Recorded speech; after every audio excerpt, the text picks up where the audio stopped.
Welcome to Oh Brother, a podcast where we try to figure it all out with your hosts, Brandon and Collin. On this week's show, Head of Steam. Ahoy! Ahoy! What's going on? Not a lot. How are you? I'm doing well. We are getting some rain. Oh, lucky. Right we just have the humidity. See, soon we will get the humidity, and the it just gets really hot like tomorrow. So yeah, next week is gonna be a week to not leave your house. It's gonna be terrible. Yeah, I'm not real excited about this. Oh no. But no, we're getting this like really weird light drizzle like all morning.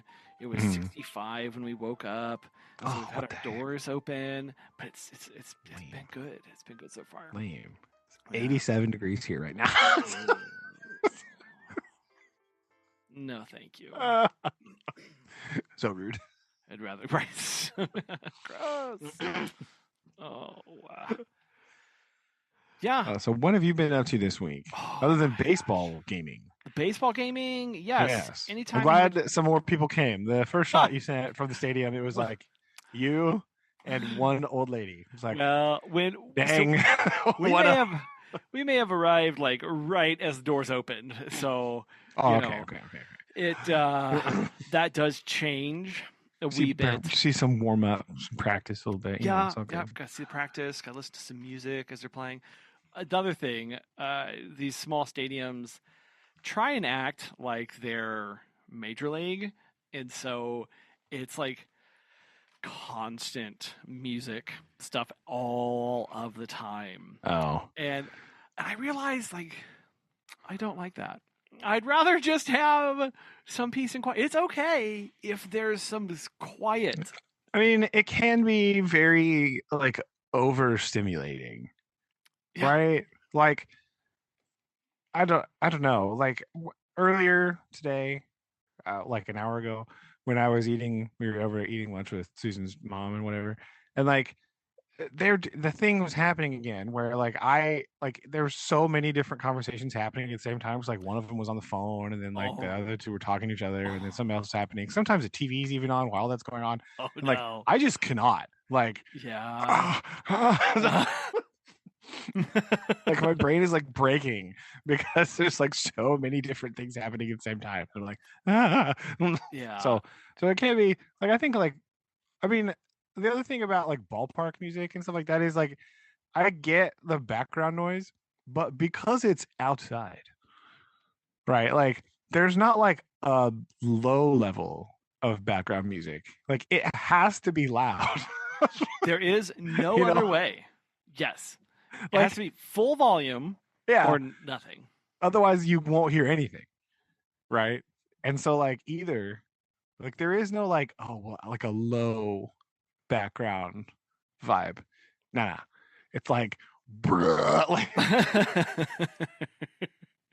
Yes. And this is the issue, for sure. While you're waiting in line for your hot dogs and your whatever. You can't carry on a conversation. And then what happens is everyone around you is yelling, which just makes the problem worse because now we're all yelling over each other and the loud music, which just it kind of ruins it. So no, we went, we stayed until the bottom of the fifth inning, and then I was like, I need to go. So we left, not before getting a snow cone because we returned a stray ball. So let's go. This is a great move by them. I feel like this is an excellent plan. Yes. You know, I was like, I'm really happy. Like it's one of those just like fun little things that like only a small ballpark can do, and makes it a little bit more engaging and fun. And they also need that ball back. They do. We don't have infinite money here, people. We don't have unlimited budget for baseballs. So like right. We need these back. So it's fun, and all the kids enjoy it a lot, which it's good. So we did that. Watched some baseball in the evening, and it was like the perfect night for baseball. That is true. It was a pretty nice night. It was cool and they've got these gigantic fans that are installed in this place now, and they're the kind, like those big industrial fans that you see that have the wing tips, up on the edges of them. If you've seen those like in the top of like massive like warehouses and whatever, they are made to move air. Well, I just remember like the ones from the hallway from like school. You remember? Do you remember these big fans they used to have at school for like airing out stuff? They were like 4.5 feet tall fans. Oh, like big round circle things. Yes. Okay. Yeah. No, these are probably like 9 feet across and in the ceiling, and they're these really. They've got lots of really long blades, and the blade ends, and then it comes up at a 90-degree angle, like the tip of an airplane. That's very interesting. I did Yeah. not know. Yeah. And it was actually cold, like because they were blowing so much, and there was a northern wind from the storms that were kind of coming through. But it was a beautiful night to go watch some baseball, and I learned, I guess, this is a college professional, like it's a professional level collegiate league. I mean, really, all college sports are professional now. Yes. So, but this is like. Yeah, this is like, I guess, one step into like the minor leagues. Like this is the pre-minor league place where people go, I guess, is what I learned. Interesting. Yes, very interesting for sure. But so they're all college students, and they come from across the area, the region, I guess. Yeah. And they are assigned to different teams. So and they live locally during the summer. So they have to have like host families and stuff. Oh, that's cool. Yeah. So it's neat. It's a very interesting program. But obviously these are like very serious college athletes. If they're like, you know what? I know I played all season during school, and now I'm going to play. What if we had more baseball? If I did more? Yes. That's true. Yeah. So it's fun. It's there's not a lot going on, but that's right. I enjoy that. I do feel like in the U.S., like if you want to be an athlete that like makes money playing a sport, you should play baseball, because there's so many different like leagues and double H. And now I don't know about like lots of money, but like you can like for like football and stuff. There's not like there's like the NFL and that's it. Yeah. Right. That's only it. Right. But like baseball, there's like 50 bazillion bits, like local, smaller things and like feeder teams and blah, blah, blah, blah, blah, blah. Like, so that, like it is possible to actually make money playing that sport. And again, I don't know about like much money, but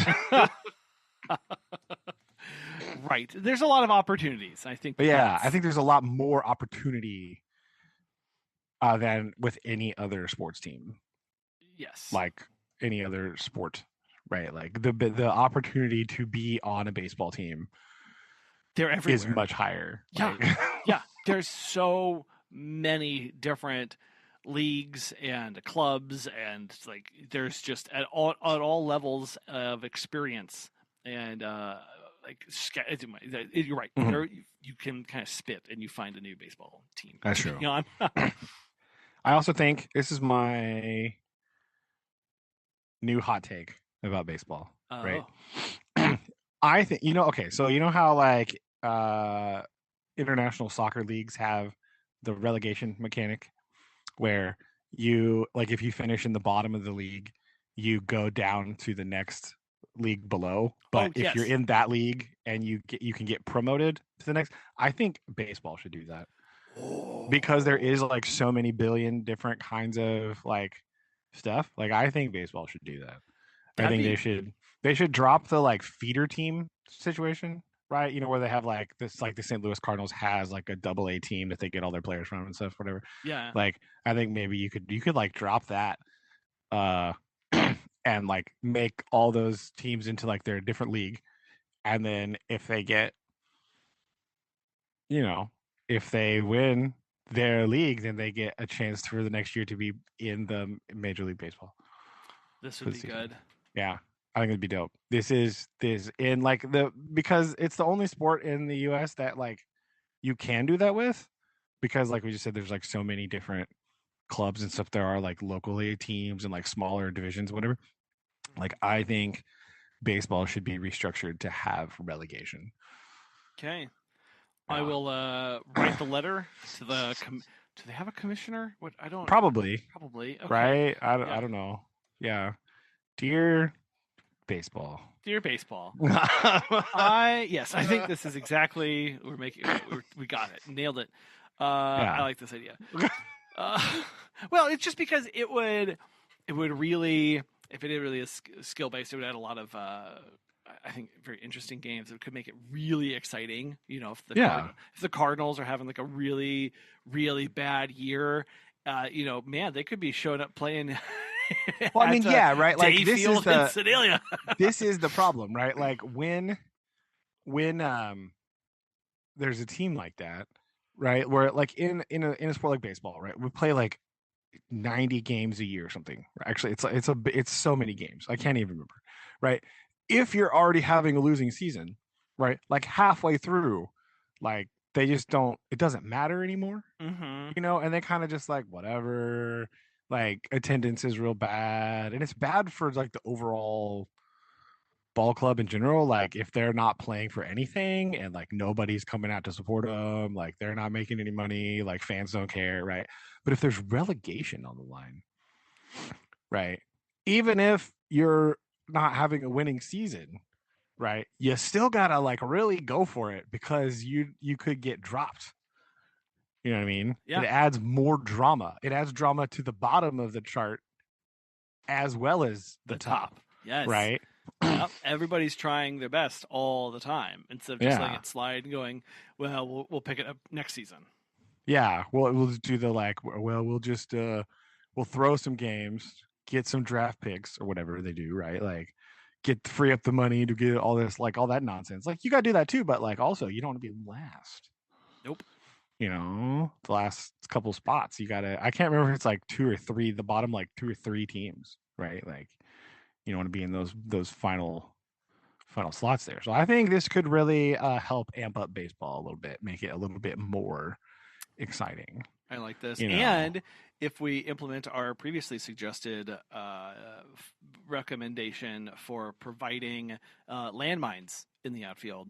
I don't remember that, but it would equally make it as exciting. I'm pretty sure that this is a conversation. Okay. Let me. I'll do some Google. I just feel like we need to. I mean, my big baseball. We got to make the hot dogs cheaper. All right, that's really the most important thing here. You know, you could campaign on that. That's for sure. Got to make ballpark hot dogs more affordable, right? We gotta get that going because like. If people are coming to the baseball game, they need snacks, and you gotta have affordable snacks, man. This is important. Snacks. Ugh. Well, when we weren't watching baseball, I was watching a 1.2 million pound, 133 foot long steam engine come roaring through my town. Coming down the track, as they say. Coming down the DOS track. Big Boy made its trip through our little area here and drew quite the crowd. There was a lot of people there. I was very surprised. But I don't know. It's good. It's fun to see. Got to see Ed, the conduct engineer. The conduct engineer. Gotta love that guy. I think technically his full title is like head of like steam restoration. Head of steam. Some head of steam. I think that's like this Union Pacific head of steam. I'm pretty sure. You just go ahead and quote me on that. So he's driving this thing across country. And Mr. Boyle's Law himself, head of Boyle's steam. Law, head of steam. I learned that going from cold start, going from like in storage to moving down the track, it takes days. I was gonna say, that's gotta take forever just to start heating it up. heating it up. That's all it takes, because it's so big, and they can't just like if they throw it in too hot, you break stuff. If it's too cold and it heats too quickly, it breaks stuff. So they actually have found a way to preheat the water that goes into the boiler to help speed this process tea kettles up. Yeah, you have lots of little tea kettles to throw in the bath. It's done. Little mini steam trains on your stovetop. Anyway, it was fantastic seeing this thing. I love this so much. It made me happy to see Big Boy coming down the track, and I learned a couple things. First one, how did it get its name, Big Boy? Did some dude look at it and be like, "That's a big old boy right there"? Pretty close. Hey, during manufacture of Big Boy in 1941, they were manufacturing at wherever it was. They obviously were not just manufacturing this one train, so they had multiple train parts. And on the front of the boiler, so that it didn't get mixed up, the guy in chalk wrote Big Boy because they were building a Big Boy train. Yeah, and so there was their like internal code, not code name, but like reference, like to the project name. The project name, right? Pretty you know much, how like all these like construction things are like project names, or like design things have like a code name, like, oh, this is project, alfalfa or whatever. Like exactly. Yes. And so there it was. Also, it was designed to carry 3,600 tons over the mountains in Utah. And on a test run, they were able to successfully haul 4,600 tons. Yeah, wow, holy schmoly. They were like, they nailed it, right? Yeah, like, got it in literally one. Oh my gosh. But the whole point was they were so tired of this. Was back in it was built in 1940s, originally designed in the 1930s to solve the problem of when we go over the Rocky Mountains through this pass, we have to dedicate 2 train engines to it, which decreases our fleet, increases our costs, and makes it super complex. Gosh golly, wouldn't it be great if we just had like a single train? And they were like, one ginormous train. Yes, what if we did that? So they did, and it's effectively 2 trains in one. It's so long that it has to be articulated in 2 different points for it to go around corners. Oh wow, okay. Yes, yeah. And they quickly realized that they most of the largest steam engines at the time had like 2 or maybe 3 drive wheels. And they're like, that's not enough. So they have 4. Flame. So they have 4, 4 in the front, 4 in the back. 4884 is the wheel arrangement, because I know you were curious. Yeah, 4884. And in between there is where it articulates. It's so long. It's crazy what they did with this. So seeing it come through and blow its old steam whistle there on its was really cool. And we actually got to see it twice in one day, because we drove 45 minutes out one way to watch where it had a scheduled stop. We watched it, and then we drove back to our town, which it was going to be coming through, and it did not have a scheduled stop, but you can still go by. Right well, now. they had a minor thing, and had to make an unscheduled maintenance stop. Surprise stop. Surprise stop for that, and ended up giving us a little bit more time to view the train. So we watched it twice, and it was fun. And I recommend going and seeing a big train. If you could go, hey, here's what you go watch the world's largest steam locomotive. That's what you need to do this week. I mean, good advice, right? There you go. Yes. Your event planning, right? Yeah, just when you're up in Cheyenne, where this thing is based out of, you can just hang out. Yeah, because everyone's just up in Cheyenne, right? Obviously. Like, that's just what you do. Pretty sure that's how that works. Goodness.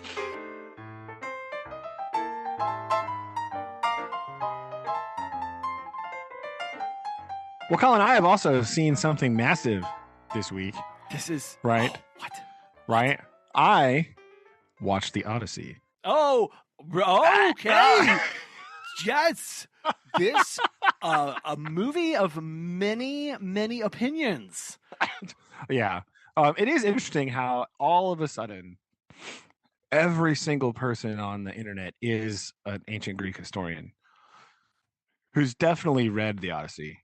First and foremost, Wait. obviously everyone has read the Odyssey. Obviously, all of these people on the internet have definitely read it. Wait. Okay. Yeah. So, yeah. I had ChatGPT summarize this for me. Yeah, I think it is pretty good. Like it's definitely not the best Christopher Nolan movie, right? Like I'm not a person that watches like every movie that a director has made because I can't be bothered to do that, right? Sure. But like even out of the Christopher Nolan movies that I have seen, right? Like Memento is clearly my favorite Christopher Nolan movie, like of all time, right? Obviously. But it's good, right? Like I think a lot of the criticisms like miss a certain point where like the majority of like what you're seeing is Odysseus remembering what happened.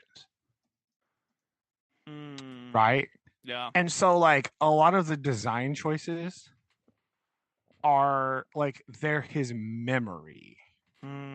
Right? And he's not proud of the things that he has done. Right? Like he like this the Nolan version is a story about like post-traumatic stress and like the futility of war. Right? Sure. That's what his message is. That's one of his messages in the movie. So like when you're seeing some of these things on the screen, like it's how his mind is remembering them. So like when you see like Agamemnon's like crazy armor, like it's not necessarily this is what Agamemnon looked like. Like it's representing the power and the leadership role of Agamemnon. Right? So like it's fine. Like whatever. Like I do think like one, this is just a me problem only. Like the beginning is a little bit slow. Whatever. The other me problem is there's too many famous people in this movie. And so like every once in a while, you're just like, it's just Matt Damon. Right? Yeah. Like there like a lot of the stuff that he's doing, like some of the certain scenes like that he's performing are like incredible, right? But other times it does just kind of seem like it's just Matt Damon just like walking about, you know what I mean? Hey, there's old Matt. Yeah. But like so there when you have like a cast that's like this full of people, like it is a bit distracting where you're just like, oh, that's you're not like, oh, that's not Penelope. You're like, oh, it's Anne Hathaway, right? Like, whatever. Yeah. But also this means that there has to be a weakness, right? Right? There's gonna be somebody that's not kind of up to the level, like their performance is just kind of like not where everyone else is. Right. That person is Tom Holland. Oh, really? Yeah. Oh, no. Yeah, I just don't really. I didn't really care about Tom Holland that much, right? Like every time he was on screen, I was like, whatever. It's fine. When he doesn't have his webs to shoot out, you know. I mean, yeah, it is also a problem when you're like strongly associated with Spider-Man. Not that I've actually seen the Spider-Man movies because I can't be bothered to do that either. But like, I just feel like if you have on screen, right, like Anne Hathaway and Matt Damon, and then Tom Holland is also there. Yeah. Right? Like, sure. That's fair. And I don't like, and I said earlier, I don't have a problem with a lot of the costuming, right? But there's a couple scenes like what Tom Holland is wearing in this movie is like ridiculous. Specifically, I am annoyed by this scene that I'm just going to send you. I don't know if you've seen pictures of this. Like this outfit. Oh no, bothers me. Here we are on the Oh Brother. Yeah. Why is he so wearing this is him jacket? and Menelaus like hanging out talking, right? He's gone to King Menelaus to get it, see if anybody have any news of Odysseus, right? And so like like I said earlier, when the majority of the movie is like flashback and you're like, oh man, like so those costume choices like make sense to me, right? It's not reality, right? Mhm. It's a representation. There's things to read into that of like how Odysseus feels about the situation, right? And like all this stuff, right? And it's very like you can tell he feels guilty about this because like he's used trickery to win, right? And so he's kind of like upset about that. Like even so much like the Trojans armor is like all like white and stuff, and like his armor is all like dark and like black and brown, right? Mm. So like it's not it's like a representation of how he feels about the situation. There's no excuse for this Tom Holland outfit. Like, what is that? Like, what is this? It's not. It's not good. It's not. It's not good, the best there, right? Like, I don't know what this. I don't even know what Punisher Menelaus guy is wearing either. Like, what is this? Like, it's just not good, right? And so, like, whenever you like, I don't care about like the like. I'm not like, oh my gosh, it's not historically accurate. Like, it looks bad, right? Again, if you take or think about Boromir. Now look at that. Mm-hmm. Yeah, ouch. Mm-hmm. Dang. Like what the It looks like you could go like I could like that's like a T-shirt you could get from Kohl's, and this is a cool maroon hoodie that I could grab. It's not the most. Yeah, I think weirdly it is just Tom Holland's costumes that I have a problem with. Like a lot of the other characters, like Tom in the present day, like what they're wearing, like it's fine. Like it's whatever. Like all of his stuff. Maybe this is Nolan telling us that he's he's still kind of a kid. He's like not ready. It looks like none of his clothes fit him. That's actually a really good. You know what I mean? I think perspective of what, because if we're going to say that Agamemnon's armor is significant of something, then obviously throughout the storytelling and how and if this is a memory of or how things were related back to him, like what is this telling about Tom Holland's character? Like I love that of going, okay, no, it's just he's remembered boyish, or he's remembered he was so young throughout this entire time. I think that might be what they're trying to tell me, but like also it's just kind of distracting, especially because like all the other characters look like fine. Right. And sometimes like what he's wearing, it's just like, what is that? Right. Even when he's with like, he's in the hallway with like all the suitors and stuff, and they're all there. Like all their clothes look fine. And his is just like, man. I don't know. I don't know what's going on there. But I just feel like he is kind of the weaker link. But again, that doesn't mean that he's bad. It just means that like there are so many like really good performances. The surprise performance in this movie is the oh crap, I can't remember his name. The blind swineherd character, right? Is John Leguizamo. Just like surprise John Leguizamo, and he's so good. Right? Like even like he's like carrying hard. Wow. It feels like it to me anyway. It's just my opinion. I just was not like Tom Holland. I was like, meh, whatever. It's fine, meh. But like, other than that, it was really good. The sound is insane. Also, it's an exceptionally loud movie. But like, even in a normal theater, because I couldn't be bothered to also drive like an hour and a half to find an IMAX theater. No, so you didn't get the true experience. Yeah, but I also don't care because I went on discount Tuesday and it was my movie ticket was $6. So, I mean, like, also there was a surprising number of people in a movie theater at 12:30 on a Tuesday to see this movie. And also surprisingly, maybe unsurprisingly, because it was 12:30 on Tuesday, a ton of them were like 60 plus years old. Like it was very weird. Unsurprising. Let's be very real. Yeah, maybe, I don't know. But like I have that feeling too, where I don't know, where I'm like driving out on a what I presume to be a very obscure time of day, and I'm always like, man, what are all these people doing out here? And it's like, but I am also here. What am I doing? Yeah. What am I doing here? Wait a minute. Wait what the heck?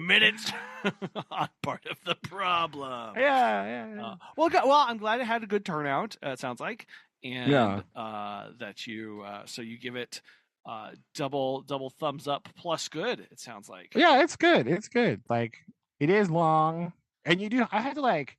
It's a movie for me. It's also. It is definitely.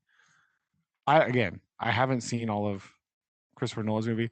This is the most arty movie I've seen in a very long time. Oh, interesting. Okay. Right. It was like very long, like establishing shots and like, like the camera's doing all kinds of crazy. Probably again because it's supposed to be IMAX, right? But like, it's a very arty movie, right? And like the soundtrack is like all weird because the guy used like reimaginings of like actual ancient Greek instruments to do like all kinds of like insane things, right? So like sometimes it's like it's just it's got a weird. The movie has like a vibe, right? And like I had to watch the movie and like sit with it for a while to be like, did I like this? Interesting. I don't know. Right? Like you kind of have to like put it together a little bit, right? And then again, once you realize it's kind of like a lot of flashbacky stuff and like dealing with these things and like the morals of the movie and like what when you get to the end and realize like kind of what the message is supposed to be, a lot more stuff earlier makes a lot more sense, right? Like and so you kind of have to sit with it for a minute to kind of like figure out what's going on.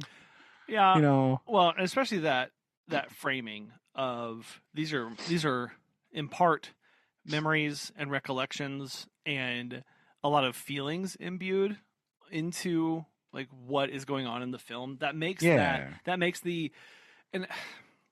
here is where some criticism gets thrown about is there are movies that can try and be too smart for the viewers about certain things.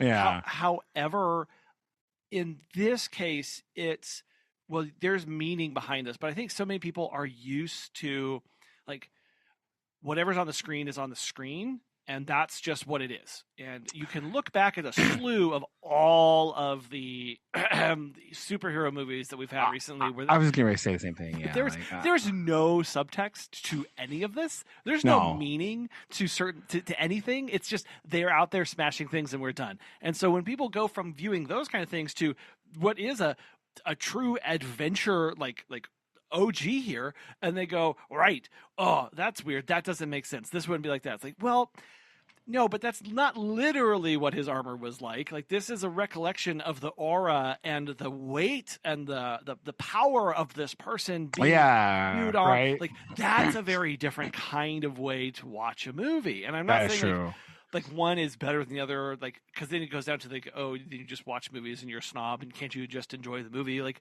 yeah, I think you can. His armor looks really cool. Like we can just say that, but it also, surprise, has meaning, and that's okay too. Yeah, and I think the other important thing here is like the part about like historical accuracy, right? Like, it's a myth. Oh, right. So like. Yeah, what history here, stuff people even happened anyway. So like, it's a fantasy novel, okay? I mean, yeah, it really is. Yes. So like, people are like, oh, that's not historically accurate, like Mycenaean armor. You're like, okay, I get that because like historical accurate Mycenaean armor is kind of cool looking, right? Like a boar tusk helmet is kind of rad, but like also the timelessness of the story is such that like, whenever this. We don't even know when this story was written, really, but like it wasn't written contemporaneously when it was supposed to happen. Sure, right? It was written like way after. It's like the Greeks writing about like a thing that happened a long time ago, right? As a myth, it's about like there's all kinds of messages and subtext in there that like we probably don't even have, because like they knew a lot of stuff about it like already, different world. Yeah, different world, right? And so like whenever you're like, oh my gosh, like this didn't happen, you're like, bro, the whole thing didn't happen. Do you think there like a man found a giant cyclops in a cave? Like what are you talking about? Please tell me. Please show me the email you sent to the Tolkien family disagreeing with their choice in body armor for the elves. Please go ahead and show me where you pulled that out. Like at some point, like it kind of does. It doesn't matter. It doesn't like matter. And it matches like the whole vibe of the story, right? It's like very like austere, and like Odysseus is like racked with like guilt and like regret. That's kind of that's the other kind of theme here. Like that comes up in a lot of different things. Like everybody has carrying this thing, so it's like the fact that it is like very like not bright and shiny is good because it like matches the vibe. You know what I mean? Like if everything was like bright and shiny and like bronze and like all like colorful, like it would be weird, right? Because it wouldn't match the tone of the rest of the movie, right? And like, so there you go. I mean, it's where also the end part where he comes back, spoilers for the Odyssey, the 3,000-year-old story. Like the end part where he comes back, like that part is dope. Like it's so intense. It's like really good. So like it definitely builds up towards a climax like very well. But yeah, I think that's my message to all the people on the internet. Right? Stop it. You're ridiculous. Right? My favorite take I heard was like people were like, people are like very upset that Helen of Troy is a black lady, right? And somebody was like, bro, she's actually supposed to be half swan. So take that. Where's the swan in this movie? Where's that at? Like, yeah. Write your letters. Write your letters. Yeah. Boom, got him. Did the Actors Guild? They didn't. What were they doing for the swan contingent? Nothing. Underrepresented swans. Right? I don't know. But yeah. So whatever. That's they get fine. One movie over the past 20 years, and wasn't even. It was also a weird movie, but that's true. That's true. Awesome. Ballet. Yeah. Ballet. Yeah. I don't know. Well, I'm glad. Yeah. I'm glad you. That sounds good. I have not had a chance to go out and see it. Yeah. I definitely think that some people like the movie. I don't know. They like it way more than I did, but I think a lot of the hate is like definitely not warranted. Like you guys are crazy. Calm down. Like it's a good movie. It does take. It is long, right? The beginning feels long, and then it picks up for me, in my opinion, right? I saw somebody talking about the middle was dragging, and I was like, "What middle were you watching, bro? Like, what are you talking about?" Right? What do you mean? That's so it's all right, but yeah, I don't know, it was pretty good. All right, there you go, boom. I love that. Oh, yeah. Well.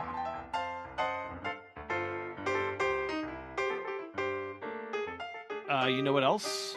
You know what else we love? Some sci-fi movies. That's right. I just accidentally watched this movie. I was not planning on having this actually all tie in together nicely like this. Look at this. This is continuity. On accident. The kind of professionalism that you can come to expect. I gotta say right out of the gate here, Brandon, it turns out I like a lot of sci-fi movies. Yeah. This was harder than I thought, right? Like, because there are, when I was doing this and thinking about this and thinking about like movies that I liked that could fit in this category, there is a lot of them. Yes. There are so many. There's a lot that did not make my list. So we may have to have like a very big, like a wrap up at the end, like a big honorable mention, like of ones that we don't talk about, because I went a certain direction with my movies, right? Like, okay. It's gonna my list may be slightly controversial because I do leave off quite a bit of stuff. Right? Okay. Like there's some names that are not on the list. And like, I don't know. Again, my criteria for a list like this is usually like, how badly do I want to watch this movie like right now? Like if someone's like, hey, do you want to watch a movie? I might pick a movie from this list. Okay. Right. Yeah, agreed. Like there are other movies that are like really good, but like sci-fi movies, but like I may not just like, you don't want to watch them like a bunch of times, right? I'm not going to watch like certain ones like over and over and over again. Where these movies I have watched over and over and over again. Yeah. Okay. I understand. So like that's kind of where my brain was at. So like these are my favorite ones right now that like if there was, and again the other metric, because I'm old, like if it was just like on TV, would I stop and watch it? Yeah. Okay. Right. Nice. Like absolutely. No, I wrote down my list, and then I started scrolling through other lists, and that was that was the the mistake. I did that too. That was the big mistake, because all of a sudden I was like, oh, and that one, and that, and I forgot about that one. That's all I did as I scrolled, even on the list that were like 150 of the top. I'm like, Wow. Like, so, So I too am just this is kind of a stab at like bring joy when watching, and are on the list for. I don't know if it's because, it's not because these are like the quintessential sci-fi films, and I think that's kind of the way that you went with this as well, because that definitely has a certain kind of list. These are more of this is a movie that I really enjoy, and like I think impacts or has impacted me in some way, or it's just a fun movie. So that's kind of what I thought too. Like these are movies that I like and that I enjoy watching, right? And there are other movies on this that are out there that we'll talk about at the end probably, but like they're fine, like they're good, but like I don't want to watch them like over and over and over again. You know, I've seen them a couple times and I'm like, yeah, it's good, and then I'm okay with it like being there. You know, so yeah. Okay. Well, this was your idea. This is your fault. Do you want to kick us off? Oh yeah, sure. So like, all right. So to give you an idea of the direction that my list is going, number 5, I decided to put Galaxy Quest. Yeah.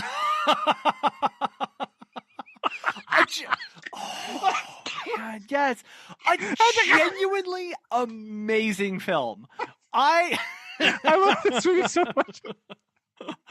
Oh wow, this is phenomenal. I like this movie because it does like subvert. It's funny because it's like an homage to sci-fi movies, and like it is like a parody of like Star Trek, basically, right? Like, and like it's so funny, and like Alan Rickman playing this like whole thing like completely straight the whole time is the funniest thing. Yes, that's all time. Alan Rickman is to me what makes this movie phenomenal. And Sigourney Weaver is so funny too. Like the sci-fi like women trope where she's like, I don't know why my shirt keeps ripping. Yes, like it's so, and especially because if you think like, weren't you an alien? Like I think, yes, I know what's happening here. Yes. Oh my gosh, it's so like also watching her play like the like radio operator damsel in distress is like really funny, like subverting or like being the thing, playing the character that she famously subverts like super hardcore in Alien is like very funny. Like just the juxtaposition of all that. So it's like a very like self-referential movie, right? And it's really funny, right? There's so many like funny things in there. Do I sometimes, like the other day I was thinking about this list and something happened and I looked at Susan. I was just like in conversation, I slipped the by Grabthar's hammer thing and she looked at me like I was insane. So I still have to make Susan watch this movie because I think she would like it too. But like,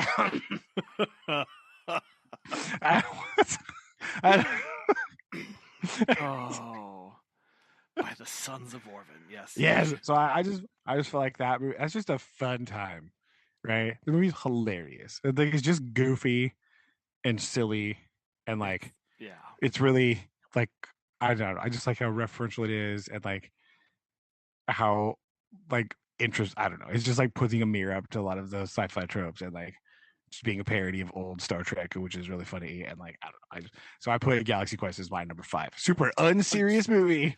I love kind of tell you kind of where my list might be going here. Okay. This is an interesting thing because I am also going to be starting in the year 1999. Oh, let's go. A story about a person trying to find their real family where they learn their true identity. Captured by a secret government agent and rescued by a group of friends. Yes, Brandon. I'm talking about the 1999 release of Muppets from Space. Yes. See, this is why, because I forgot about Muppets from Space, right? Like this. Oh man. Yes. Yep. I love this. I love Gonzo being the main character. I love how he's surprised that he's an alien. Yeah, I know. I love just like the whole thing and the tropes that it leans into. But Is also, this the one that has Parliament Funkadelic in it too? Is George Clinton in this movie? I believe Is that this one? Yes. Yes. Yes. Let me think here. Yes, it does. Okay. It does. Yeah. All right. That's what. Yes. It's fantastic. I don't know. This is putting familiar characters in unfamiliar places, but also it's hilarious and I enjoy it very, very much. And it is one of those where there are some tropes that it reuses or leans on, but it's just fun. It's just fun to watch, and I enjoy it very much. So anyway, Muppets from space. Most people will remember this as Muppets in space. This is a common misnomer. That's fair. It's Muppets from space, and yes. And what is the tagline of this movie? It's space. It's not as deep as you think. That tracks, right? Like that, definitely. Yes, indeed. I haven't seen that movie in forever. I recommend it. Holy cow. Yes. All right. Another movie, the next movie on my list, number 4. All right. Also, distressingly, I realized this is the most recent movie on my list. I'm ready. From the year 2000. So I'm ready. That's okay. Okay. This is also, by spoiler alert, this is also commentary I had on this list of, everything but after 2000, I was like, I don't think so. Yeah, I feel like that. I didn't do that on purpose. I just... Same. Yeah.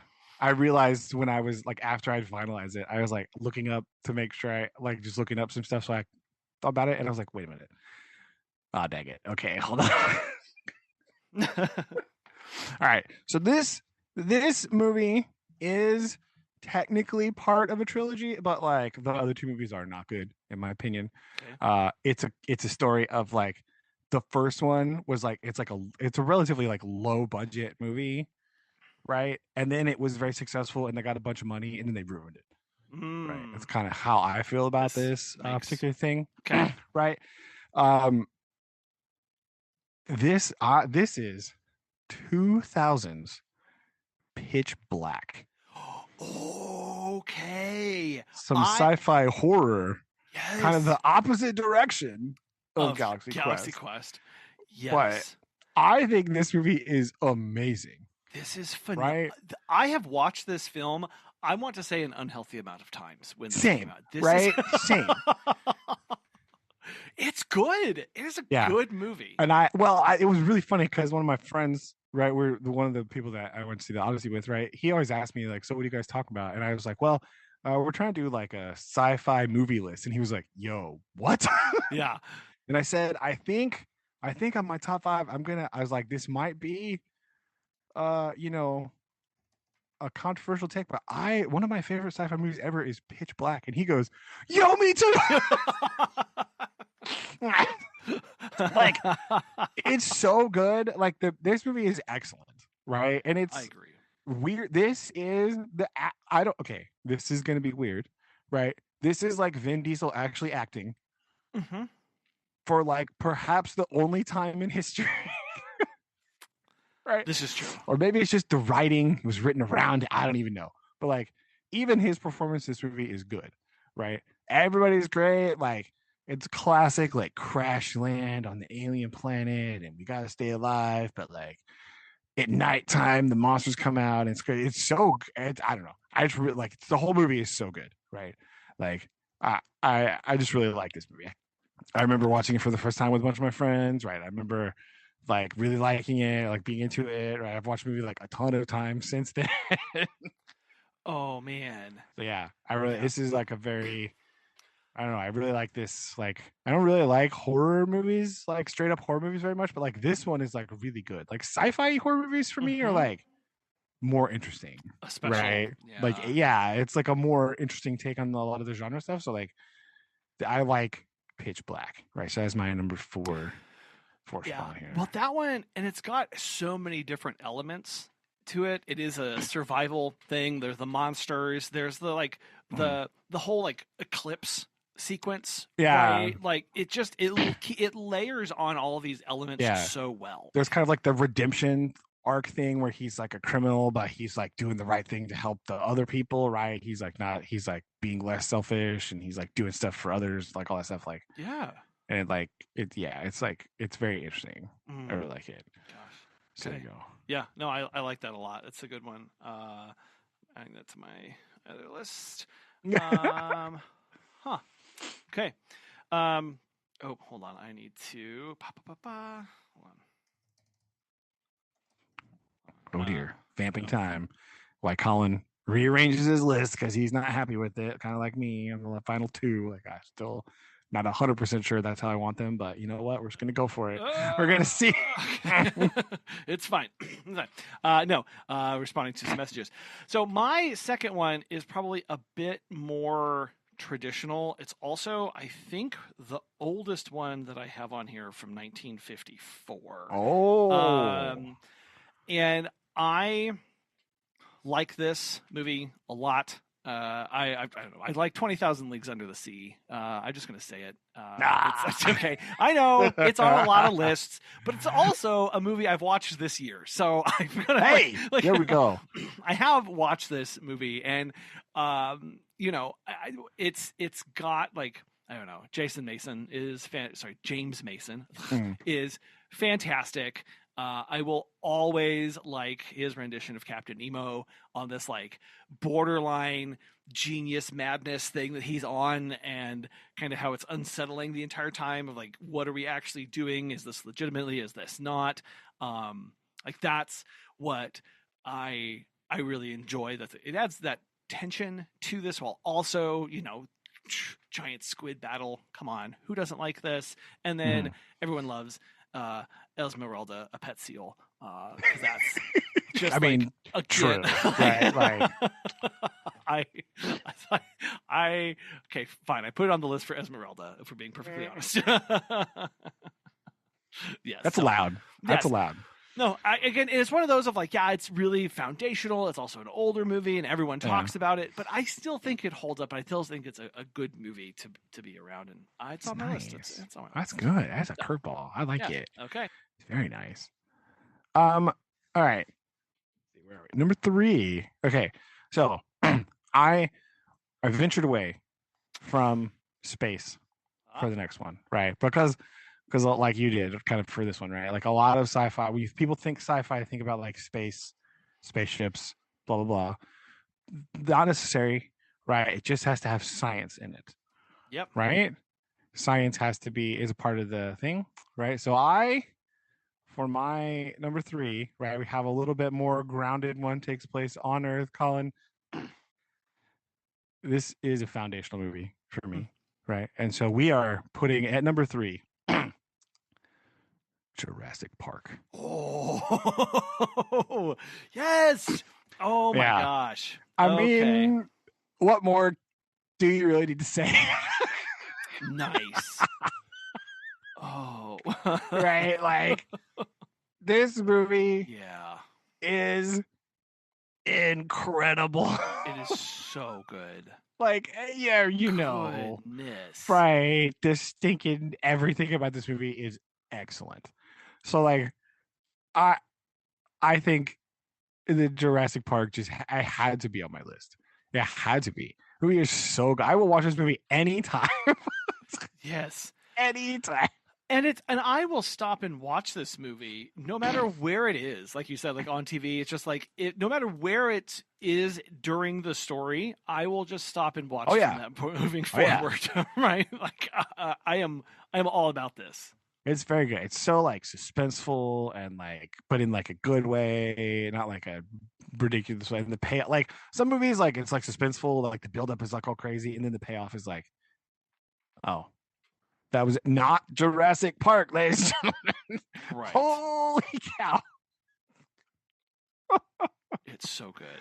It's so good. Everybody's so good. So I put Jurassic Park at number 3, right? I mean, come on, dinosaurs running around, right?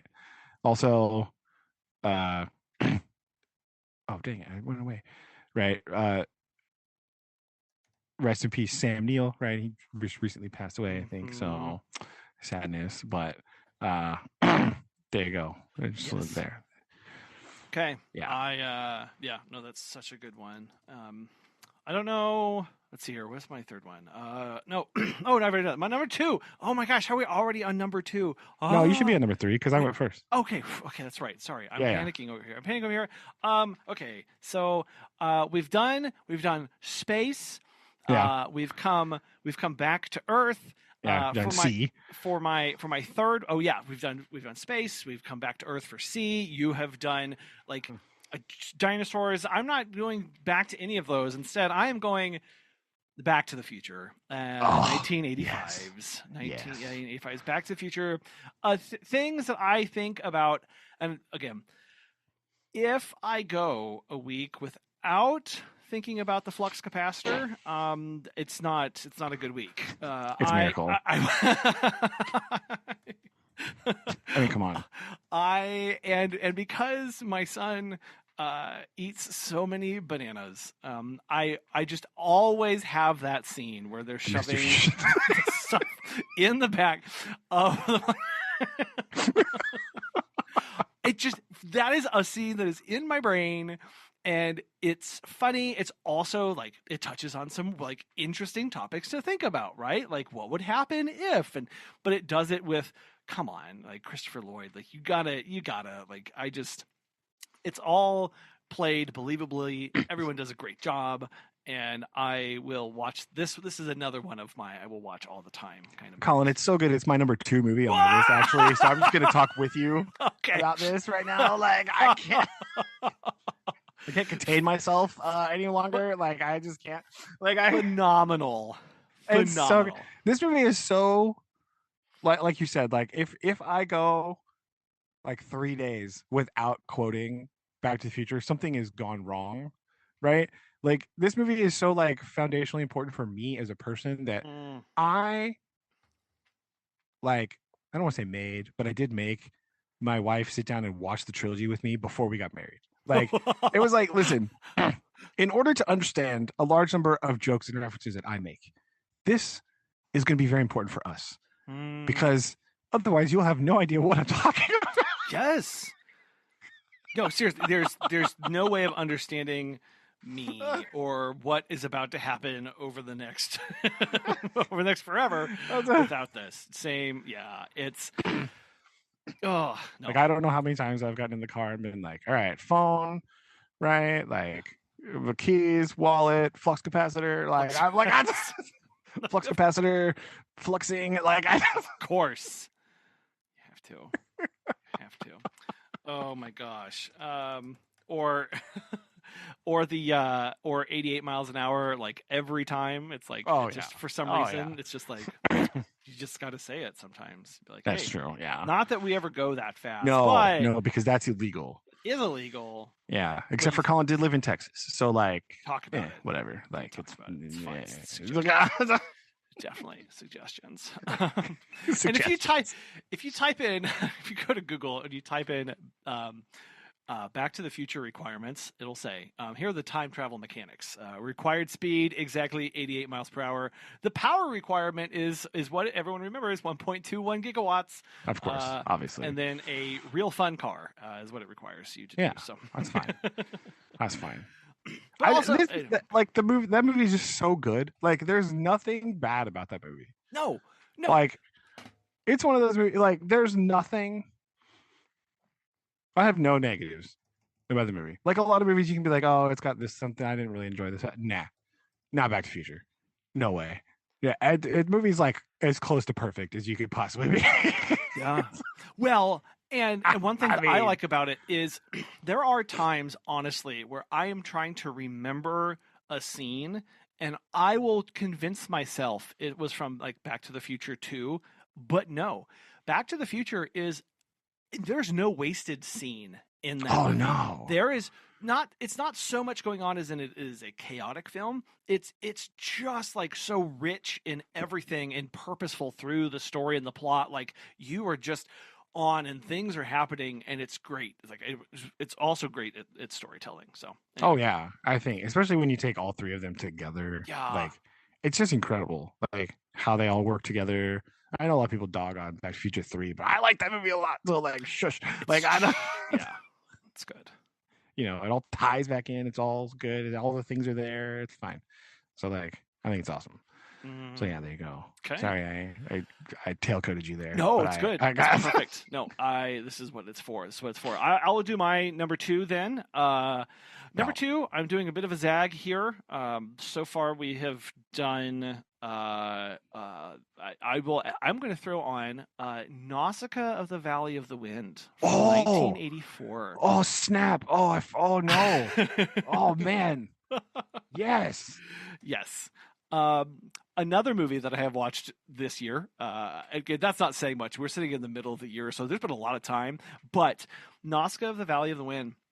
This has such an underrated movie. A very underrated movie, very subtle from Hayao Miyazaki on the Yes, is it an environmentalism film? Sure. It's not subtle with its message, but okay, not subtle. Like, no, but it's no, that's for sure. But is it there's so many aspects again that this touches on, and the through line of of doing the opposite of what the world is doing is something that I really enjoy. Of hey, all the world's at war. What if we were more pacifist? Or all the world is trying to do this? What if we're more violently constant? Let's try and coexist, kind of things. But it's also just beautifully done, beautifully done. And introducing the Ohm as this impending doom and destruction of mankind, and the whole weird giants with lasers that are going to erect that they've been brought to fight them, and it's just. It's chaotic in that sense, and this film feels much slower paced in the first first half is pretty slow for a lot of people, and then it just races towards the end, and everybody ends and gets along, and it's great. And that there's been some commentaries on this where it's the true weapon is empathy. And you're yeah, actually fair. it's not too bad actually if you think about it that way. Yeah. So, it's also this it does a good job of I don't know. I go back and forth on this. In sci-fi, I either want to know exactly the mechanics of what is happening and how and what's going on, or don't tell me anything. Just tell excite me on this. Yeah, and I feel like this makes a little bit of a. It's fine. It's where is this? Is this really Earth, or what is going on here? And we do have space travel, and there's all these different components where it's yet another one where Miyazaki does this, and Studio Ghibli is really great about this. It's this is a very, very familiar and yet unknown place, and so let's learn about it. And I love that aspect. Yeah. I also just really love that 80s animation style. Oh, right. Yes. I think some people that only consume modern things may not like that, but as a person born in the 80s,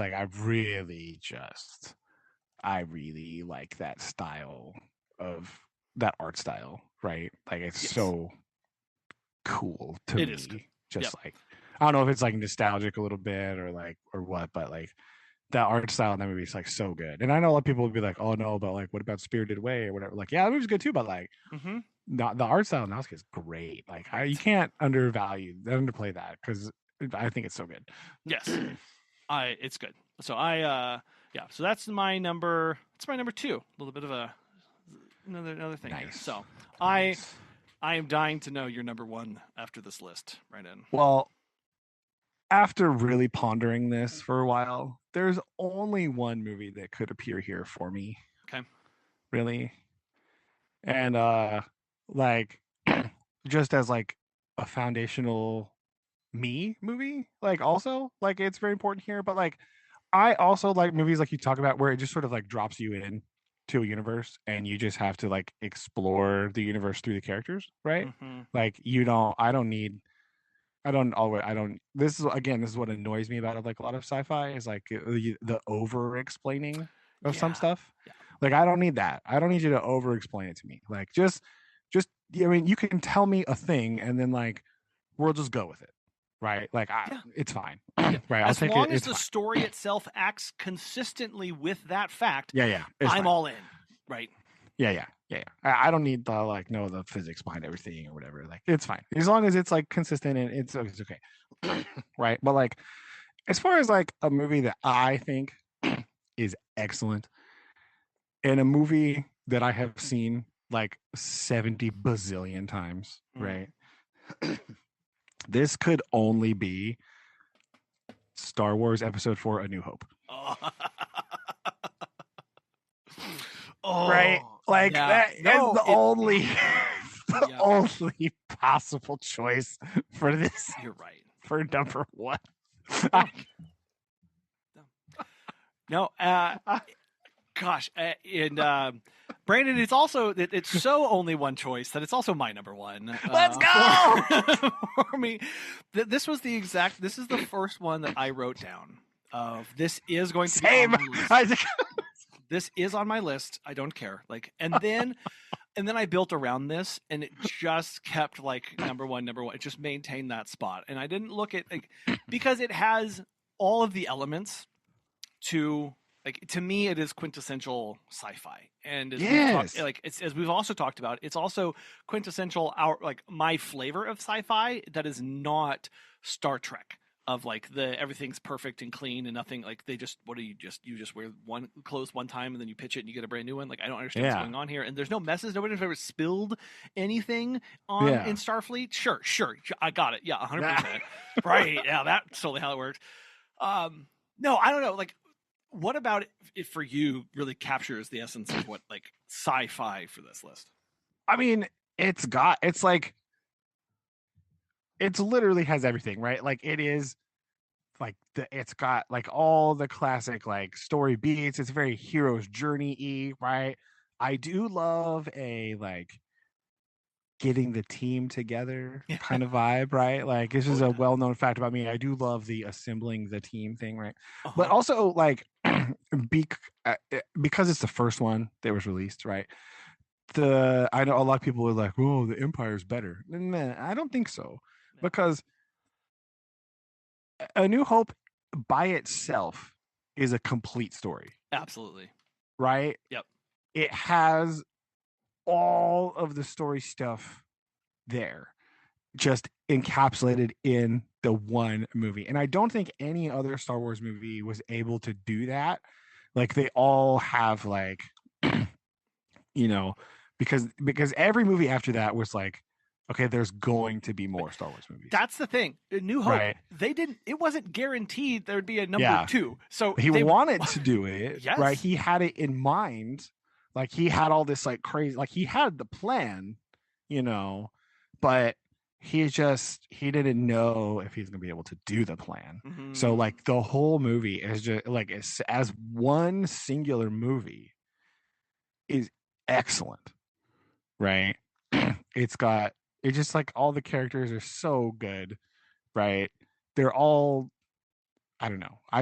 The whole thing is great. Like the whole arc is good. And I do like the non-explainy bits, right? Like I just love like it feels already, right? In just that one movie, it feels like this little part that you're seeing is part of something enormous.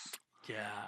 Right? Like you really get the galactic scale that there's so much more out there and so much going on by just this little piece of movie. Just about because of the dialogue of the other characters, mm-hmm. and how they're interacting and like and how the story is written and how they go everywhere. Like just I don't know. It's just so good. And like even just like the characters that you see, right? Like you just like see some Jawas. You're like, what the heck is this? Like, they're just, you know what I mean? Like they're just there.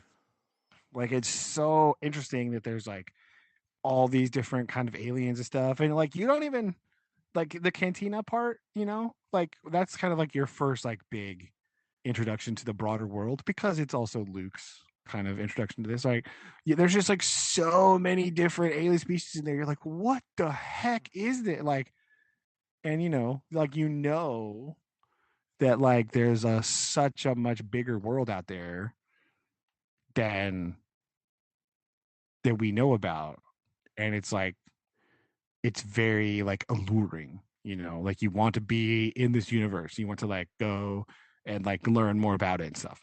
Yep. You know what I mean? And so it's just like so broad, and like the story is good. I also like the snappy banter between all the characters. I love snappy. I love some snappy banter. Well, right? Yep. Absolutely. So what about you? I'm monopolizing the time. Collin, no, why did you put this in number one here? This is all of that, and it's yes.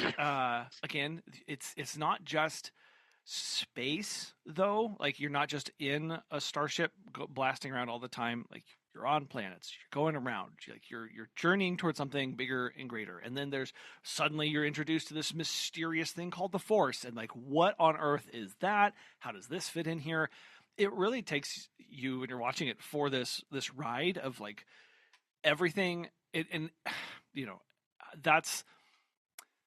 It's such a well fleshed out world that it's comfortable to be in, even though nothing is familiar, right? You're just able to accept, like, oh yeah, like you said, like Jawas. Okay, yeah, we're just doing that. We're just doing that, right? Absolutely. Hyperdrive, sure. Okay. It's broken. Okay, like how are we fixing it? I don't know, but there's a droid beeping at me from a little crate and underneath there. So like, okay, yeah, we're just everything is there. And sure, there are plot holes. It's like, why does the Empire have the same kind of service port that everyone else does? That's the Duke and whatever. It's fine. Like, there's one supplier. Standardized USB-C, right? Exactly. Exactly. We're on the track to this. So if you want your Death Star protected, fight against the EU's regulations against standardization, people. Don't actually do that. Don't let Apple do weird things. It's also just fun, and I think that's the other thing too. Of it is. I know people, it's a space opera or whatever, but like, sure, no, it's just like it's a fun adventure story. It's an adventure, and yes, there are serious moments. This is a hard distinction for me of a movie that is serious, but it's not a movie that takes itself seriously. I don't know. Does that make sense at all? Like, yes. Like and that's another reason where it's like, because it's so believable, all the characters are in there, and again, all the technology and everything that's going around it is just, it's awe-inspiring to just like be, boom, this is a thing. There are swords that glow, and we're just like, it captures the imagination in so many aspects. And I think that's when sci-fi is at its best, of allowing you to see different worlds without having to think through the details of what makes it possible. And because it's like this dream of what could be, and this completely knocks it out of that park. That's true. I mean, who doesn't think lightsabers are cool? Yeah, right. Like, who show this movie to anybody, and if they don't go, huh? Yeah, like, I want one of those. Unfriend them. That's what I'm saying. Yes, that is the goal. Yeah, you're just like, I wish I had a lightsaber. Yes, I know. Yeah. Yes. So yes, so that's there we are, man. Okay, these are good lists. There we go. I like it so much. Do you have any rapid fire honorable mentions or runners up? I started to write some down, and then I was like, I can't. There's because it gets too long. It gets too long, and then I was talking to myself about how this could be in there or not. True. And I did not. I wrapped up at 5, and also just because it's like, am I going to put Planet of the Apes on here, right? No. Like, I'm not going to do that. I'm not going to. I'm going to watch. I've watched 2001: A Space Odyssey exactly one time, and I'm never going to watch it again. Like, I'm not going to put that on the list. And so, like, while I've seen and I like a bunch of movies, it's like, yeah, I guess. I don't know. So I don't know. What do you have? You have a rapid fire list? Well, not if you're not going to have any. I don't want to do that. So, like, we'll just leave it there too. Oh, okay. Text me your list later. Okay. I mean, they're just movies I'm like, these are good movies, but like, are they my favorite movies? Yeah. Nah. So like, I didn't put them on there either. So That's all right. You'll just have to wonder, listeners. Woo. Goodness. All right. Speaking of wondering, I do have a haiku for you somewhere in my notes app, which is now, there. I get to fake for you now. That's what there we go. do. Found it. Okay. All right. Desolate coastline. Memories strewn along the sand, beckoning towards home. Okay. Hey. Jeez. Save some for the rest of us. Holy can use that one, Christopher. All right. Yeah. Just shoot me crickets. Okay. Oh. That's okay. Yeah. I'll mail that to Mr. Nolan there. Courtesy. Where was this in the opening sequence? Yeah. Come on now. That's really good. I really like that a lot. Fantastic. Amazing. Goodness. Well, that's marking this one. Here we go. It's going in bold. Here we go, people. All right. Okay. When we print our book, I'll have to have Matt Damon sign that page, right? Oh, yes. Let's see. We can do this. Love it. Well, there we go. Okay. That's great. It's good. I got some movie. I got to go back and watch some movies now. Yeah. Okay. Gosh. And we'll do this again soon. All right. Okay. Love you. Love you too. Bye. Bye.